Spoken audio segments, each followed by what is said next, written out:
Sr. Presidente, cumprimento também a Sra. Ministra, Srs. Secretários de Estado.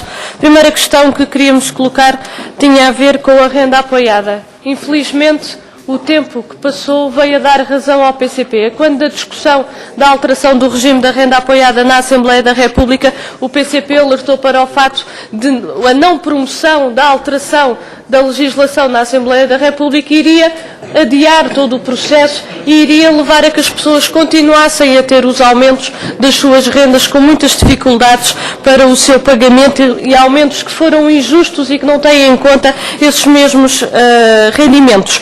Se conhecemos que o Governo continua a aplicar este regime um conjunto de bairros de habitações de propriedade do IRU, como foi recentemente em Guimarães, e a questão que queria colocar à Sra. Ministra era se o Governo vai ou não avançar com alguma proposta em relação ao regime da renda apoiada e, avançando, se vai no sentido, obviamente, de criar um regime que seja justo para as famílias que têm maior fragilidade. Não estamos aqui a falar de nenhum regime em que possa ser tido aqui em conta, por exemplo, condição de recursos em que exclui milhares de portugueses daquilo que são os apoios sociais. E se garante que se concretizar essa alteração, se garante que não haverá despejo, como infelizmente o Governo propôs ao nível do arrendamento da proposta da lei do arrendamento que trouxe aqui à Assembleia da República. Segunda questão, sobre o PROT-AML, Sra. Ministra, o PROT da área metropolitana de Lisboa, nós temos conhecimento que este processo está parado. O que eu queria perguntar à Sra. Ministra era qual é que é o ponto de situação exatamente do PROT da área metropolitana de Lisboa e qual é que é a previsão ou não para o seu avanço e para a sua aprovação. O que está aqui em causa é que está a criar um conjunto de constrangimentos vários aos 18 municípios da área metropolitana de Lisboa, por exemplo, ao nível da revisão dos PDM. Terceira questão, a Sra. Ministra já falou aqui dos planos das bacias hidrográficas. A questão que lhe queria colocar, até tendo em conta as informações que já trouxe aqui, mas qual é que é a previsão então para a conclusão destes planos? Se é que há ou não há, o que é que falta fazer e qual é que é essa previsão de conclusão? Quarta questão, Pólis da Costa Caparica. Também algumas das questões já foram colocadas, mas as questões que eu trazia são diferentes. Atualmente a Sociedade Costa Pólis não tem os seus órgãos em funções, ou seja, foi prorrogada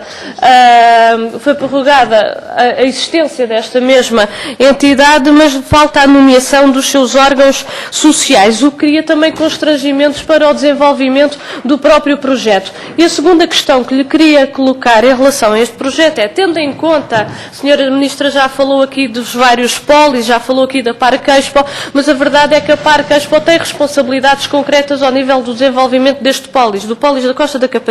Extinguindo-se a Parque Expo, quem assume as responsabilidades que estão atualmente a esta entidade e como é que o Governo vai garantir a prossecução e a conclusão dos projetos que estavam previstos ao nível do pólis da Costa da Caparica. Quinta questão que queria colocar sobre a reabilitação urbana, uma questão também muito breve que queria colocar.